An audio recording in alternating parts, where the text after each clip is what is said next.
But let's give them the benefits of the doubt. And see, in Nigeria, before you get chance to go to university, it's not child's play. That's why most of them come to Ghana here. Do you know the number of jams you have to write to get to invest in Nigeria? Not just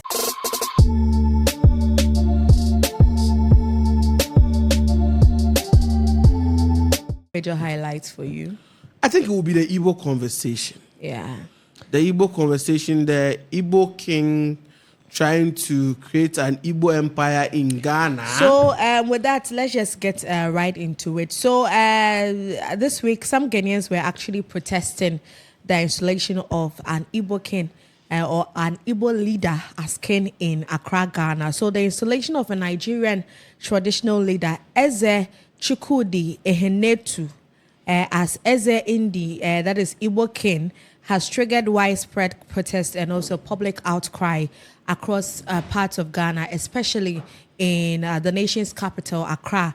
Now, this particular development, which has actually drawn criticism from youth groups and also cultural advocates, is being opposed by protesters who say the presence of a foreign monarch undermines Ghana's sovereignty and traditional chieftaincy institutions. And they hit the streets in some parts of Accra and also Eastern region, where they were seen carrying placards with messages such as "No foreign thrones in Ghana" and "Honor our heritage."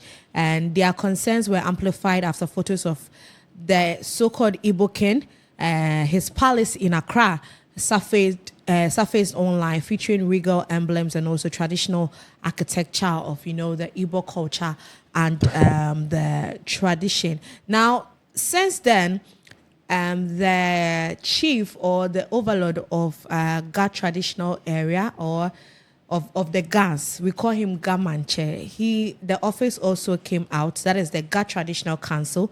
They came out to disown the self-styled king in Ghana. So that is the conversation going on. So far, the public outcry has been so loud, it's been so massive, both online and on the streets as well. That is the conversation. Online and online. Yeah, online and online. Yeah, I like that. That's the conversation people are also having. So, Willie, this is I think the number one trending story this week. The country at the moment. And for me, I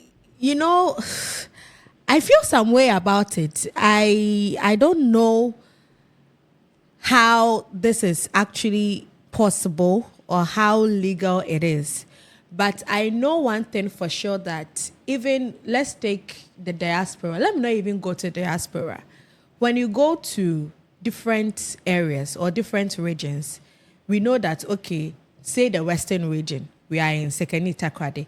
Maybe there's a vicinity in Sekeni Takrade where a particular tribe or people of a particular tribe are much more populated in that area. So they might name that area after. You get it? After those people, the group of people. That doesn't mean that the head, like Fantinu Town. Fantinu Town in the Ashanti region, because there are lots of Fantis that originally settled in that area. Right now, when you go there are Ashantis and different tribes. But then these are Fantis were the ones that came to settle in that place. But you generally, before we get into generally, what do you say? What do you say to this? Because people are facing backlashes, and I've seen videos of some Nigerians who are in Ghana and those who are also in Nigeria and even outside the continent, even making videos saying that Ghanaians are just hating on them. And that I saw one video yesterday, the lady is like the average Igbo person is very industrious, they are business minded, so they are here to contribute or to develop. Charlie, let's go. Okay, so some few months ago, there was a video about Mr. Sam Jonah. Draw your mic closer. Yes, Mr. Sam Jonah. His building in Nigeria where there were issues about it. Okay. I don't know if you remember that story very well, where people went and said that a foreign citizen wouldn't come and do business in their country like that, blah, blah, blah. But that one was for business purpose, right? Wait. Okay. I know the reason I'm coming where I'm coming. Now, this man is the man, Mr. Chukwudi or should I say the chief, Mr. Chukwudi, is a man who migrated to Ghana in the late 90s. Okay. He's been here since the 90s. Now, in 2003, a group of Nigerian traders, or should I say Nigerian Igbo men, created an organization and made him their president. Okay. And with time of being president, they were able to migrate. He was able to migrate from presidency to saying now he wants to be their chief. And so as a chief, they created the Ummo Igbo. Ummo Igbo now. I forgot how the word is said. But Ummo Igbo. He became their king and said, okay, he wants to create an Igbo land. So in his video, he said, it was like a campaign message, the first video that we saw, where he said, when he becomes king, he's going to make sure they create places that would make the Igbos find it very easy living in Ghana. So first example was he said he's bought a land at the Ningo, Old Pram Pram. Yeah. Where he's going to make sure he's going to build an Igbo village. Where if Nigerians who are Igbo come to Ghana and they don't have anywhere to stay, they would stay at that place. Where he would create a gated community where the Nigerians living, the Igbos living in Ghana, let me not use Nigerians, sorry to my Wazobian brothers watching. This is only about the Igbos. Now, he would make sure he creates that so that when they have kids and their kids want to learn more about the Igbo culture and how rich the Igbo culture is, they wouldn't get lost. So he's going to create such a community that even when there's an entourage from a president who would definitely be an Igbo someday, these are his words. An Igbo person will definitely be a president of the country, Nigeria, someday. When they come, they would find a place to stay because there is an Igbo land. Now, this conversation draws us back to what does the Constitution of Ghana even say about this? Because to the layman, this sounds like state capture. Okay. To a layman, it sounds like you left your land, you came here to build a new land, which it's not right. That you have every reason to say, okay, you are the head of all the Igbos in Ghana. Yeah. You are their king. Nobody faults you for that. But you trying to create a kingdom within another kingdom is something that's scary to the point of you even creating your own sub-chiefs. He has sub-chiefs? Yes, he has installed his own sub-chiefs. Okay. That's what makes the whole issue is scary. Actually serious. Yes. If it was, because I'm not sure, I'm sure when you go to the outside world, you go to the advanced countries. In US, there is a Fanti king in US. Oh yeah, there's an Ashanti king over there. Yeah. There is an Ever king over there. They don't even use king like chief. Chief, sorry, yes. Because when it's king is different from chief. Yes. Yeah. There's a chief over there. So that respect is there. If he has said he is the chief for the Igbos in Ghana, no one really has an issue with that. But to the point of you acquiring land and wanting to build your own kingdom, it makes it scary because it takes us to the conversation of the Afrikaners. Those in the Southern Africa who say they've bought in a place that is called Afrikaners and no one has a right to go there because they've bought it. These people are whites living here calling themselves Africans, and the land, no one can take them off it. So in this day and age, 2025, where people are advanced, we've seen precedents that have happened in the past. There is no way we can say we are entertaining such an act. Like I'm saying, it's not bad for a Nigerian to have a chief in Ghana. At the end of the day, we'd always want to find a way to reach out to our people in times of need. Or if we want to feel like, oh, we belong together, we want to sit, have conversation. Come here. You want to see your friend that you would vibe with, someone who understand that, oh, where you go, we are from Anambra, we are from Enugu here, this and that. That is not a problem. But for you to say you've left the entire Igbo land, all those in the east, you've left Enugu, you've left Onocha, you've left Abeokuta, Ekiti State. You've left all those states and said, Ghana, that we are already even divided with tribes and a lot of things. You want to come and create a kingdom here? It is scary. And again, it sounds like a security threat. We never know who will be taking advantage of such a situation you've created. Probably to the king, he doesn't have a problem. But the situation he has created is a part that he's cut on for others to do bad things. It's not bad for a Nigerian to have their chief here. But some of these things, we need to keep it right. Because if, President Kufuor has even wished him a happy birthday before. Like, an ex-president, one of the best presidents Ghana has ever seen, was able to call him His Royal Majesty. This tells you the kind of respect we are called him with. But for him to take such an act, it makes it very scary and sounds like a security threat. And you see, he's come out to say, oh, he wasn't referring to it this way. But these are videos. Video no, they lie. Okay, so there are videos and videos don't lie. This, in as much as we want to own our land, we don't want any form of conflicts. We don't want any threats to our peace and security in Ghana. I still feel this is quite a sensitive topic, a sensitive issue, not just a topic. It's a sensitive issue that we really should be careful when, because I've seen so many commentaries running on social media, people saying a whole lot of things, and he did a video where this is an old video, like somewhere 2012, where he was talking about wanting to do that, and they have acquired land at Nungo, Old Pram. These are Ghanaian lands. These are, if he had even said, oh, he's opening a business. Where Nigerians, mostly when they come to Ghana, they sell more of these car ties and it's an example because they are very industrial. These Igbos, they sell car ties, car tapes, and unwilly. If they came and they were selling some of these things over there, he said, oh, he has a big galvanized wire shop where they are making industrial things over there. I'm not sure we would come out to cry and say blah blah blah blah. But if you are creating a kingdom, what happens tomorrow? From you being a king, from we appreciating you as you being their chief. Why do I keep saying king?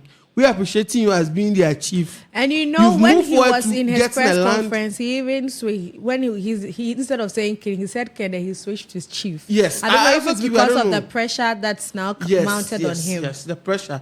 So I think it's time Gamanche. My guy is close. I've said, Gamanche Nibie, please. Ofane, Ofane.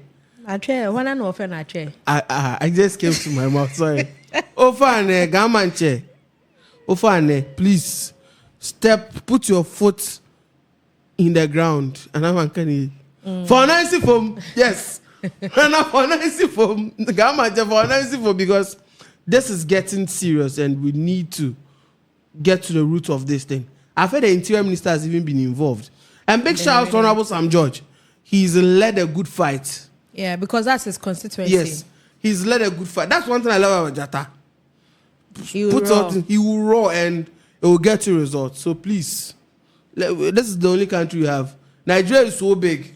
He couldn't get a kingdom there. But can you imagine something like this happening in Nigeria? It would be crazy. It's even possible?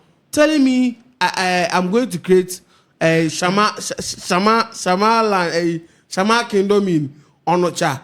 They will come and burn me down. They will do me jungle justice. And you find your building in ashes. Yes, they will do jungle justice. So please, we Ghanaians, we are very peaceful. That's why this issue hasn't even gone through. Charlie, the and whole it's issue. I see so many comments. I'm like, you people, it looks like Ghana has been way too accommodating. It's all good. I might say something that wouldn't sound good, but the reason why I'm sort of reserving my comments on this is I am of the belief that the African continent should be open to Africans. You get it? Especially when it comes to trade.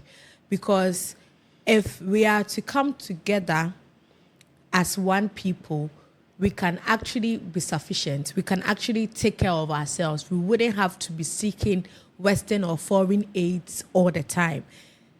We can do so many things, but there are still boundaries. You get it? There are still boundaries. And nowadays, people find ways. People actually create paths in order to find a way to do something bad.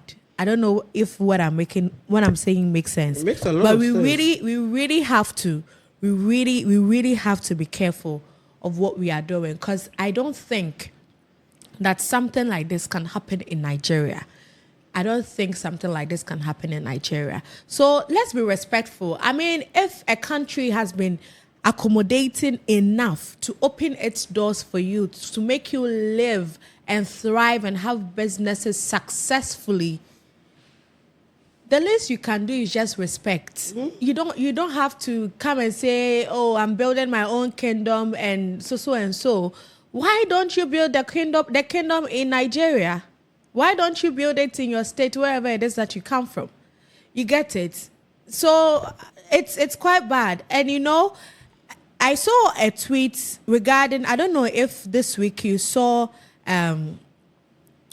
this week, I think one other major highlight was also when it was announced that the first year university students are going to get a refund of their fees. I think I saw a video like that. And you saw that students of, is it University of Ghana or UPSC, they were rejoicing. And there was a video of the hostel where the students were coming out and rejoicing and all of that.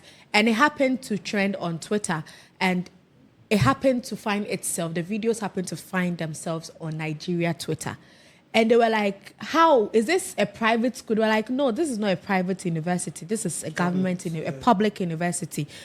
And they were so shocked that they are having such an accommodation, because this is not something that we're seeing in Nigeria. I mean, there are hostels, dilapidated states, and it's so bad there. And people are like, oh, then you know, this is why we like Ghana, this is why I have to come to Ghana. And I think some of these things, we are romanticizing the hospitality in Ghana too much. The accommodating spirit of Ghanaians, we have romanticized this too much that everybody thinks it wasn't bad. I know. It's not bad for really. them to come. Honestly, it's not bad. I mean, they've been thriving here. But you see, the reason why our universities might have this good shape as compared to the Nigerian shape is the population. Let's not even talk about No, do you know what I'm saying? That because the number of... There are other countries that are more populous and they are not having such issues. We should stop this whole population reason that we give all the time. Don't get it wrong. This is it. Now, probably we are Ghana and Nigeria. We are all living on probably a small budget. Probably our budget is $20,000 as a country. And it's just an example. We are both living on $20,000 as a country, as our budget. But we, Ghana, probably we are 35 million spending that's 20,000. Nigeria is almost 300 something million spending that same budget, so there would always be deficiencies. They are not spending that same budget. Let's not make it look that way. No, the fact that your country is so populated, doesn't mean you are building schools. Even if it is 5 blocks you are building, it has to be top notch. That is the whole thing. See, like because I'm saying, at the end of the day, they are paying do you know how long? I stand to be correct. Do you know how long Nnamdi Azikiwe University has been there? Would you compare it to the University of Ghana, Legon? Probably the year difference will tell you that some is in good shape because of what. I'm not going to dispute the fact that Africans, both Ghana and Nigeria, we have bunkheads as our leaders who don't have, excuse me, say common sense, so they will not be able to fix it. But let's give them the benefits of the doubt. And see, in Nigeria, before you get a chance to go to university, it's not child's play. That's why most of them come to Ghana here. Do you know the number of jams you have to write to get to university in Nigeria? Not just after going through all of that, after the jam, because I think recently I saw what's the jam score and it has to be 500. This is 500 or a day. And then you get to a school, a course that you are supposed to use 4 years to study, you're going to use 5 or 6 years. Because right now, as I'm speaking to you, ASU has announced that they are going on strike. Of course. So some of these things also count. It's not just that. But let's move away from that. Let us know what you make of this particular one, Igbo King in Ghana. This is what people are saying. We've also shared your thoughts. Share your thoughts with us wherever you find yourself, whether you are in Nigeria or Ghana. Let us know genuinely. Take off your nationality specs or lenses, and then let's be realistic in approaching this particular one. Now,